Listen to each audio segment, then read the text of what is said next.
wow कस्तो राम्रो weather है आज what a lovely and soothing day after so many days scorching सन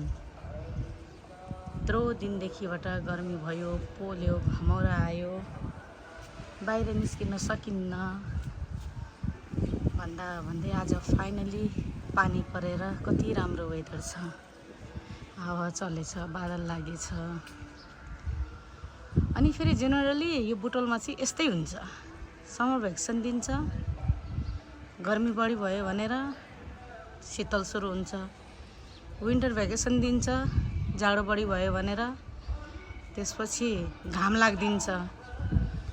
धेरै वर्षको एक्सपिरियन्स हो यो चाहिँ यस्तै नै हुने गर्छ तर पनि व्हाटएभर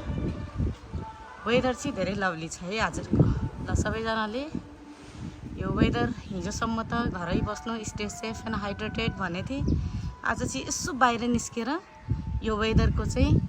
लभली एक्सपिरियन्स गर्नु होला है त हस् have a nice day everybody have a soothing day cool day lovely day